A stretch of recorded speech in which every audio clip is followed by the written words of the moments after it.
to do likewise. Could I ask the Secretary of State for Northern Ireland, what is he going to be able to do, now that he's in post, to promote women into sport and encouraging them by not only active support but resources for sport? I thank my honourable friend for his question. He will know that I am not very good, but a passionate sportsman in a whole host of sports, and I recognise what getting more women to be involved in all sorts of sports can do to benefit communities, people, their health and everything. And I will do everything I possibly can using sport as a bit of a tool to both get involved in all the communities in Northern Ireland and try and encourage more women into sport at the same time. Right. Before we come to Prime Minister's questions, I would like to point out that the British Sign Language interpretation proceedings is available to watch on Parliament Live TV. I'd also like to take this opportunity to welcome the new Prime Minister to her place. And I know she will ensure that any statements will be made in the House first. We now come to number one, and we start with Paula Hamilton. Pauletta. Question number one.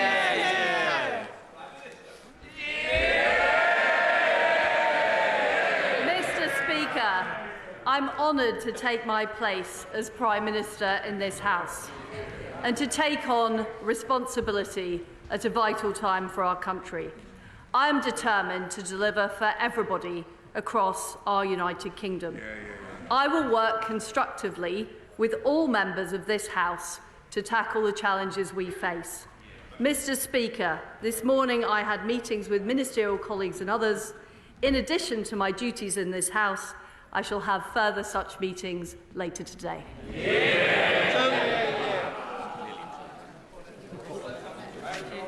Thank you, Mr. Speaker. Can I warmly welcome the Prime Minister to her place? It's her first PMQ and it's also mine. In a leaked audio tape, the Prime Minister is heard saying that British workers need to put in more graft and that they are lacking in skill and application. She also wants to take away their basic workers' rights. In my Erdington constituency, the latest figures from the Commons Library show that children over 7,000 households are living in child poverty, and that 68% of those households have working parents. So does the Prime Minister believe that thousands of working parents on low income in my community should just put in more graft? Well, I congratulate the Honourable Lady on her first Prime Minister's question. And what I am determined to do as Prime Minister is to make sure we have an economy with high wages and high-skilled jobs. And the way I will achieve that is through reducing taxes on people across our country and boosting economic growth. That is the way that we will make sure we get the investment and the jobs that people deserve. I want to warmly congratulate my right honourable friend on becoming the third woman Prime Minister.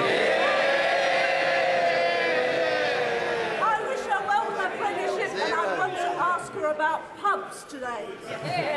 A pub restaurant in my constituency in Barnet got in touch with me to say they were struggling to find an energy supplier, and the quotes they had got hold of showed that they would be paying a 600% increase in their bill to £320,000. They can't survive that. Will she ensure her plan to tackle the energy price crisis helps businesses in the hospitality sector, which our communities value so much? Well, my right honourable friend is absolutely right. The hospitality industry is vital, and I will make sure in our energy plan that will help support businesses and people with the immediate price crisis, as well as making sure there are long-term supplies available, will help businesses as well as helping individual households. We now come to the Leader of the Opposition, Keir Starmer. Thank you, Mr. Speaker. Can I congratulate the Prime Minister on her appointment? When she said in her leadership campaign that she was against windfall taxes, did she mean it? Very good. Well, I thank the right honourable gentleman for his welcome. I hope that we will be able to work together, particularly on areas we agree on. And I know that we have had strong support from the opposition in opposing Vladimir Putin's appalling war in Ukraine. And I want us to continue to stand up to that appalling Russian aggression that has led to the energy crisis we face now. I am against a windfall tax. I believe it is the wrong thing to be putting companies off investing in the United Kingdom just when we need to be growing the economy. Mr. Speaker, thank you for that answer. I ask because the Treasury estimates are that the energy producers will make £170 billion in excess profits over the next 2 years. The Prime Minister knows she's no choice but to back an energy price freeze. But it won't be cheap, and the real choice, the political choice, is who is going to pay. Is she really telling us that she's going to leave these vast excess profits on the table and make working people foot the bill for decades to come? Well, I understand that people across our country are struggling with the cost of living and they're struggling with their energy bills. And that is why I, as Prime Minister, will take immediate action to help people with the cost of their energy bills. And I will be making an announcement to this House on that tomorrow and giving people certainty to make sure that they are able to get through this winter and be able to have the energy supplies and be able to afford it. But we can't just deal with today's problem. We can't just put a sticking plaster on it.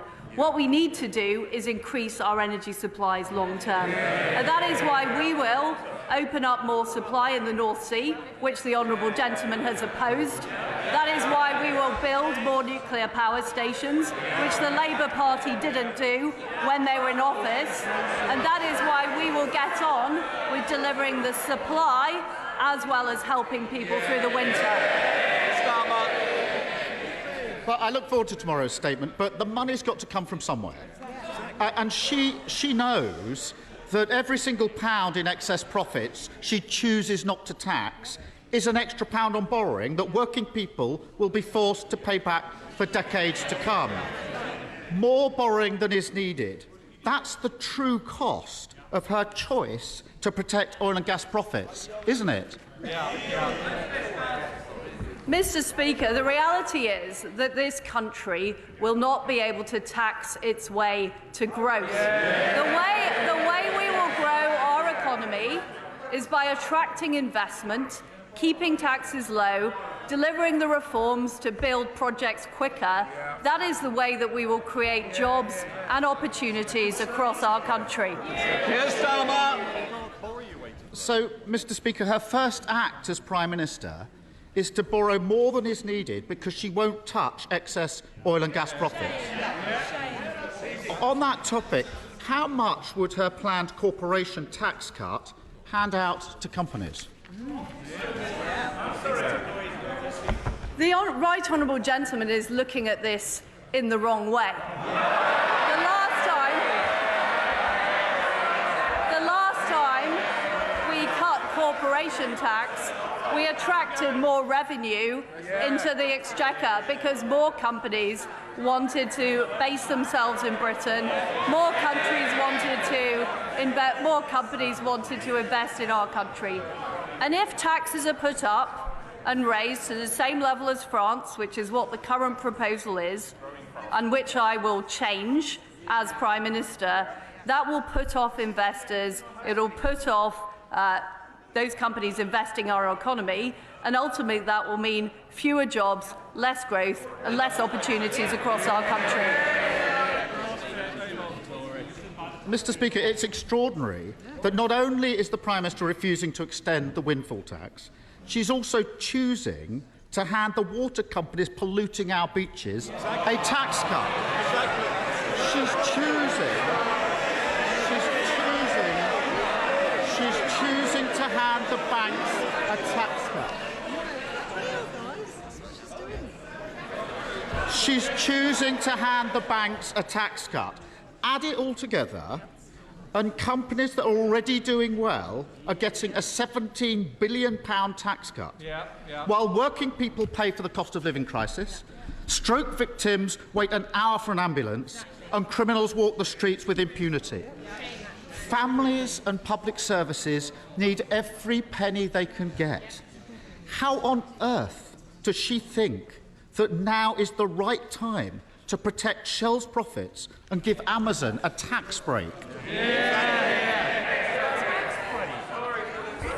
I'm on the side of people who work hard and do the right thing. That is why we will reverse the national insurance increase, and that is why we will keep corporation tax low. Because ultimately, we want investment right across our country. We want new jobs and new opportunities. And that is what I will deliver as Prime Minister. Keir Starmer. Mr. Speaker, the Prime Minister claims to be breaking orthodoxy, but the reality is she's reheating George Osborne's failed corporation tax plans, protecting oil and gas profits and forcing working people to pay the bill. She's the fourth Tory Prime Minister in 6 years. The face at the top may change, but the story remains the same. There is nothing new about the Tory fantasy of trickle-down economics. Nothing new about this Tory Prime Minister who nodded through every single decision that got us into this mess and now says how terrible it is. And can't she see there's nothing new about a Tory Prime Minister who, when asked who pays, says it's you, the working people of Britain? Well, there's nothing new about a Labour leader who is calling for more tax rises.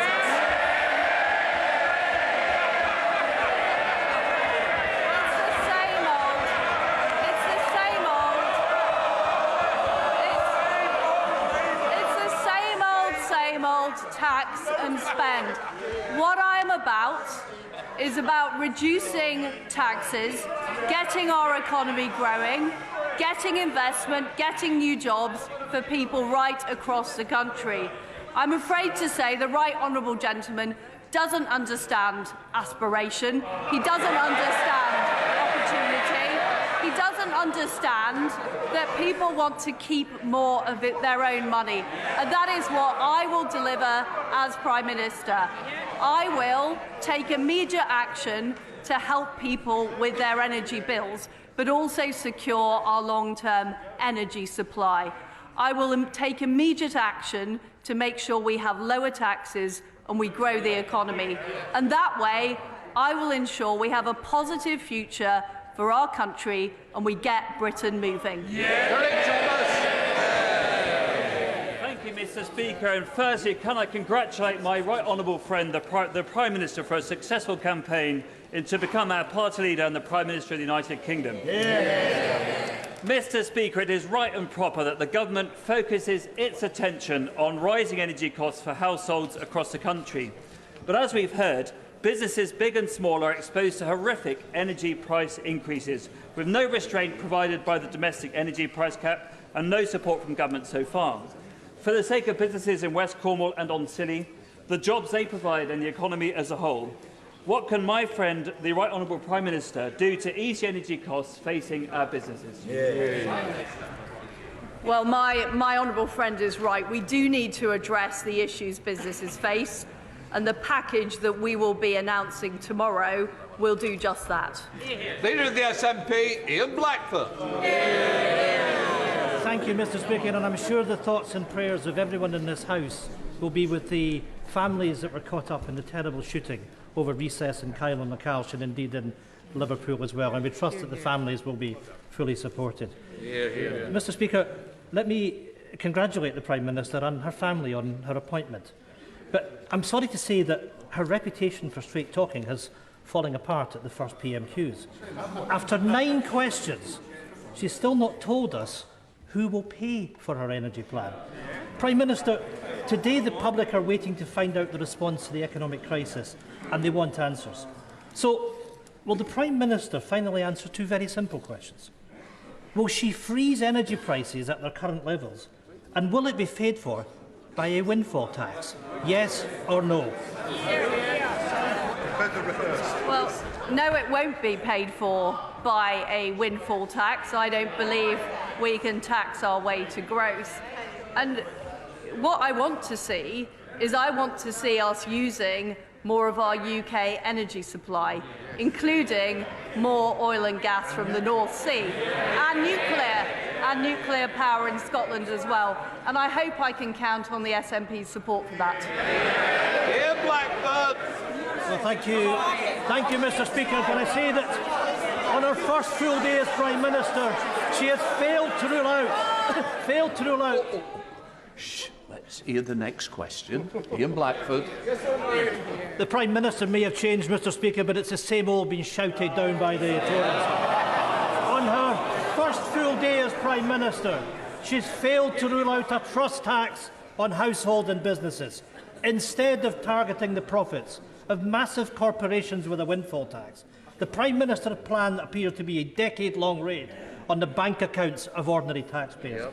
These costs must not be passed on to consumers and businesses by deferring bills. Government must announce an enhanced windfall profits tax, making sure that those oil and gas producers pay their fair share from excess profits. Does the Prime Minister understand that her first act as Prime Minister will now define her? A trust tax that households and businesses will be paying for years to come. Well, I'm not quite sure what the Right Honourable Gentleman's position is, because on one hand, he doesn't seem to want oil and gas extraction from the North Sea, and on the other hand, he wants them to pay more taxes. Why does he make up his mind? Chris Lauder. Thank you, Mr. Speaker. Can I also warmly welcome my right honourable friend to her seat as Prime Minister. Mr. Speaker, Scottish Power, Bulb and E.ON, just 3 of many energy suppliers that say they provide 100% renewable electricity. Yet constituents of mine in West Dorset are baffled that the energy regulator allows those prices to rise on par with oil and gas.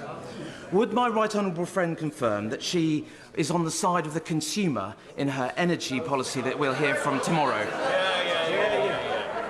Well, I certainly am on the side of consumer, and we need to make sure that we deal with all of the issues in the energy market and the way that energy is regulated. And I will certainly be saying more about this tomorrow. Thank you, Mr. Speaker. The Prime Minister should know by now that many people in the north of Ireland are starving and freezing in their homes. We need a tailored solution for Northern Ireland, but that's much harder to achieve because the DUP are refusing to form a government at Stormont. The new Prime Minister has a choice to make. She can either be on the side of the DUP or on the side of struggling people in Northern Ireland. So whose side is she on? Well, Mr. Speaker, I want to work with all of the parties in Northern Ireland to get the Executive and the Assembly back up and running so we can collectively deliver for the people of Northern Ireland. But in order to do that, we do need to fix the issues of the Northern Ireland Protocol, which has damaged the balance between the communities in Northern Ireland. I'm determined to get on with doing that, and I'm determined to work with all parties to find that resolution. Theresa May. Thank you, Mr. Speaker. May I congratulate my right honourable friend and welcome her to her position as the 3rd female Prime Minister of the United Kingdom. Can I ask my right honourable friend, why does she think it is that all 3 female Prime Ministers have been Conservative?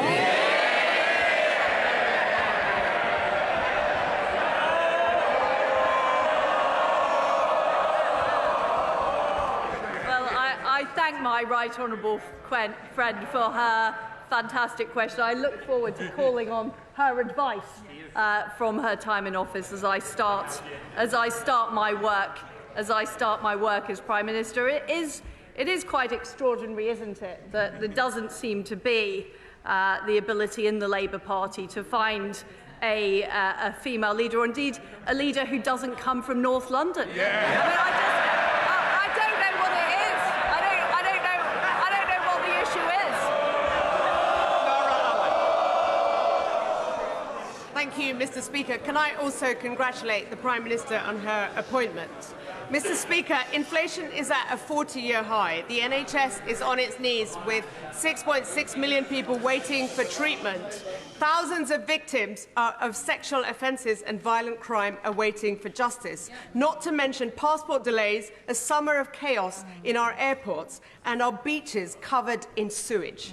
The Prime Minister has served in every one of the Conservative governments responsible for this mess. So why should the British public trust her to clean up the mess that she's helped create? I'm determined that we deal with the issues facing us as a nation. We do have problems with our energy supply due to the appalling war being perpetrated by Putin in Ukraine. That is why I will take immediate action to deal with the energy crisis. My Chancellor will take immediate action to reduce taxes and make sure we are growing our economy.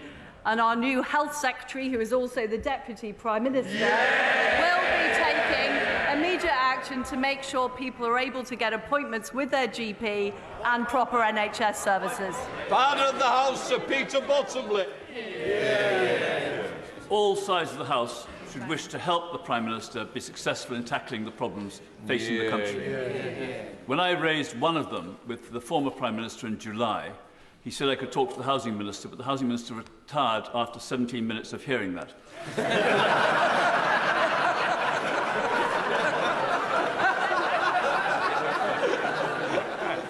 Can I ask the Prime Minister to look to see why the Planning Inspectorate are able to overturn Council's planned protections for green lungs, and will she look at what's happening to the Goring Gap, the A259 in Worthing West and in South Downs constituency, because local councils have no role if they can't protect what matters most to them.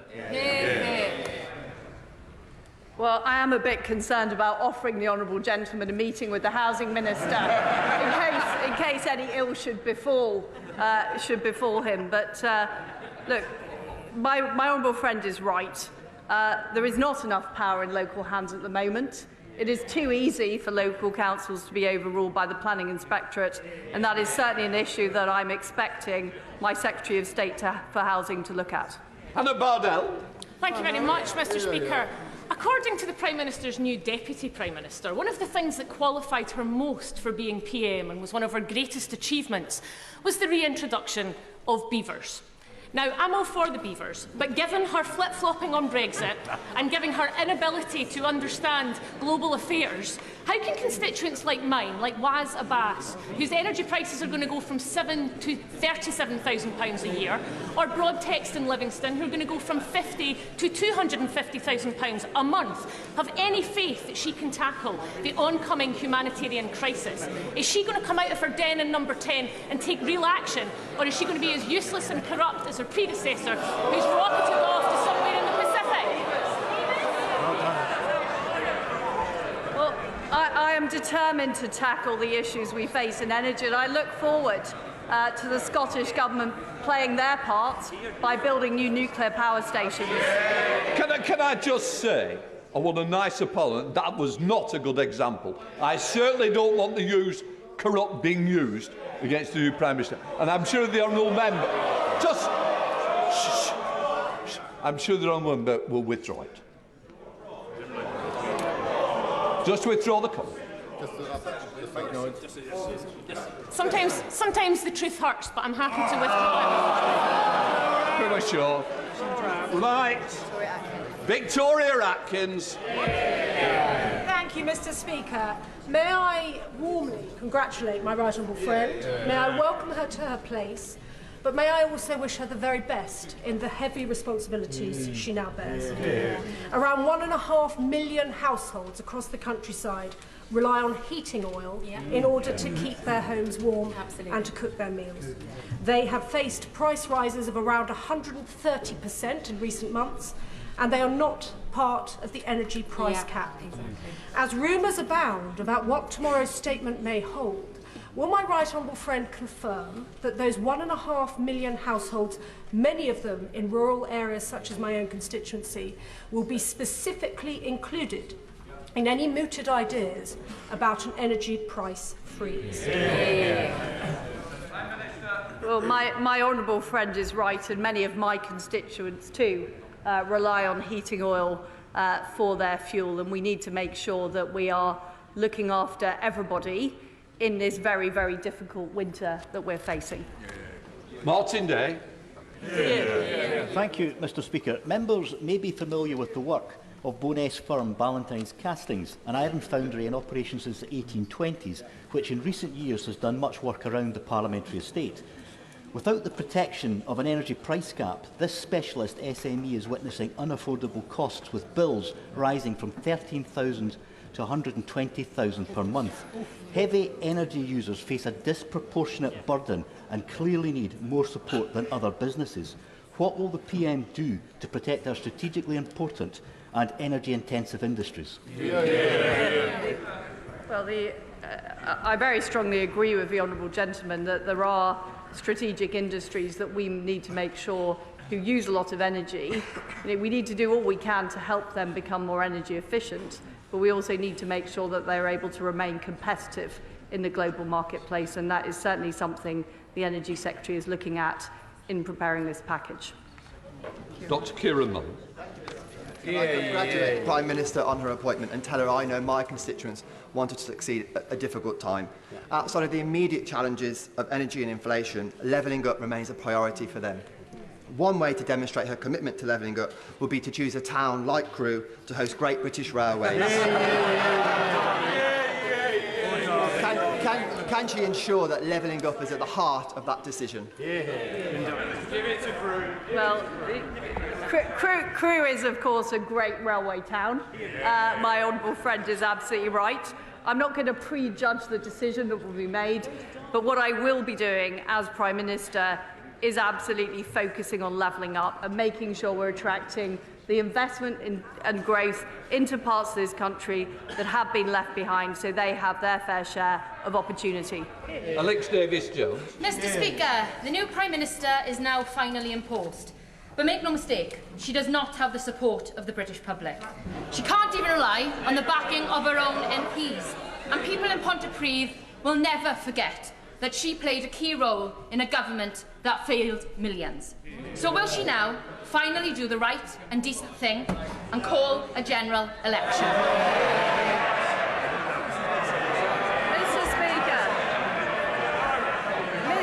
Mr Speaker, as a country, we are facing a very serious crisis in energy caused by Putin's war in Ukraine.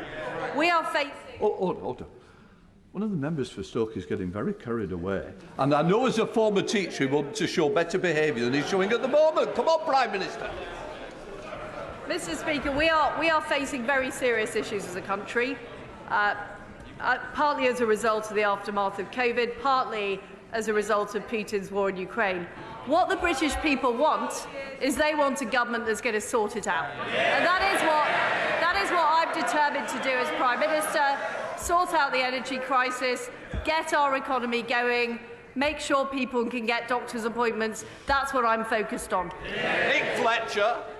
Mr Speaker, I would like to congratulate my honourable friend for the position as Prime Minister, but I'd also like to thank her for the support of my campaign to keep Doncaster Sheffield Airport open.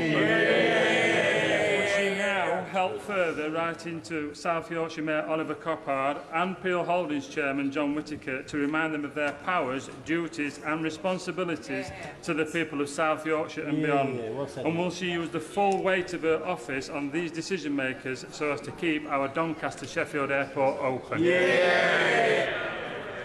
Well, regional airports, including the Doncaster Sheffield Airport, are a vital part of our economic growth.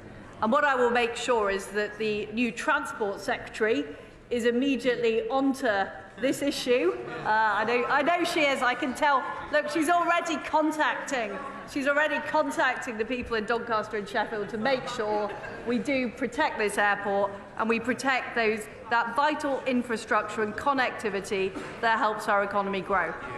Helen Morgan. Thank you, Mr. Speaker. And I'd also like to welcome the Prime Minister to her new post. During her leadership campaign, she said that waiting times for ambulances in her rural Norfolk constituency were appalling. And in North Shropshire, I think many of my constituents would agree with that statement. Across Britain, waiting hours and hours for an ambulance has become normal. But instead of focusing on this problem, a leadership fiasco in the Conservatives have seen 3 health secretaries in 3 months. Will the Prime Minister get a grip on this grave situation and commission the CQC into investigating the causes of and the solutions to the ambulance services delays before the service in crisis faces the additional pressures of an oncoming winter? People should not have to wait as long as they are for ambulance services, and my new Health Secretary is immediately tackling this issue. She's already laid out her priorities, and sorting out the ambulance service is one of them. Dame Caroline Downage. Speaker, can I also very warmly welcome our new Prime Minister to her role and indeed the whole of her front bench. September is Childhood Cancer Awareness Month, and as she knows, cancer is still the biggest killer of children under the age of 14. So I wonder if she could restate her government's commitment to publish a cancer 10-year strategy, but also embedding a childhood cancer mission at its very heart. Well, Mr. Speaker, cancer is a devastating disease, and it's particularly heartbreaking when children have cancer, and certainly we will proceed with the strategy that she talks about, and I know our new Health Secretary will do all she can to help those children with cancer. Sir Tony Lloyd. Thank you, Mr. Speaker. On the theme of children, she will know from her time as Children's Minister that young lungs exposed to cold and damp housing are more likely to fall seriously ill and possibly die. Now, child poverty has been growing during her ministerial time in her different offices. Will she give a solemn pledge and no evasion that there will be no child that will go to bed in a cold, damp house this winter and beyond because the parents cannot afford to put the heating on? Yeah. But this is why it's so important that we do tackle the issue of energy, and I will make sure that people are able to afford their energy bills at the same time as dealing with the long-term supply issues to make sure that we are resilient in energy and never get into this position again. Mr. Speaker, it is the standard practice of the European Union that when they can't get their way in negotiations with the UK, they play for time and wait for a new leader who they hope will have a different view to their predecessor. For the sake of clarity, would my right honourable friend confirm that it is the UK's preferred option to have a negotiated settlement as far as the Northern Ireland Protocol is concerned? But if that is not forthcoming, then we will proceed with the Protocol Bill that is currently going through Parliament. Well, first of all, can I thank my right honourable friend for his service as Northern Ireland Secretary. He is absolutely right. We need to resolve the issue of the Northern Ireland Protocol. My preference is for a negotiated solution, but it does have to deliver all of the things we set out in the Northern Ireland Protocol Bill. And what we cannot allow is for this situation to drift, because my #1 priority is protecting the supremacy of the Belfast Good Friday Agreement. Rachel Hopkins. Speaker, the new Prime Minister tells us she will deliver on the NHS. Well, that's a turn up for the books, because after 12 years of Conservatives driving our NHS into the ground, we have record waiting lists, people dying in ambulances outside A&E, and nurses using food banks. So given the Prime Minister has served in the past 3 Conservative governments on that watch, can she explain why we should trust her to deliver? I mean, I don't agree with the way she is talking down our National Health Service. The fact is that our others did brilliantly in tackling COVID, in delivering the vaccine rollout, and in getting this country back on its feet. But we do face challenges now with the backlog following COVID. And this is why the new Health Secretary is going to work to address those challenges. Jeremy Wright. Speaker, I congratulate my right honourable friend on her appointment and recognise her determination to address the many urgent and difficult challenges that face us now. But would she accept that one of those challenges is an almost entirely unregulated online space? And would she accept, too, that no responsible government can avoid the need for excellent, balanced, sensible regulation in this space? And would she therefore assure me that the online safety bill will come back to this House swiftly for us to consider further and amend if necessary? Well, I can assure my honourable friend that we will be proceeding with the online safety bill. There are some issues that we need to deal with. What I want to make sure is that we protect the under-18s from harm, but we also make sure free speech is allowed. So there may be some tweaks required, but certainly he is right that we need to protect people's safety online. Ella Days. Thank you, Mr. Speaker. The Prime Minister has been part of a government for the past 12 years, which has been systematically letting down the most vulnerable children in the country. The independent review of children's social care, published by the government in May, describes the system as in need of a total reset. The Prime Minister has said she wants to deliver. Will she make a cast-iron commitment to deliver for our country's most vulnerable children and publish the government's response to the independent review and an action plan for delivery before the end of the year? Yes or no? Yes. Thank you, Mr. Speaker. I would like to congratulate my right honourable friend and her whole front bench and wish them every success in the new government. I'd particularly like to thank my right honourable friend for her steadfast commitment to support for the earliest years throughout the 12 years that she and I have worked together for 3 previous Prime Ministers. So can I ask her now to renew her commitment to rolling out the Best Start for Life to give every baby the best chance at leading a fulfilling life? Prime Minister. My right honourable friend has done such a fantastic job championing this issue, developing the policies, and I am committed to following through and delivering for children, because what we know is intervening early, helping children early is the best way to help those children have a successful childhood and ultimately a fulfilled life. That ends PMQs.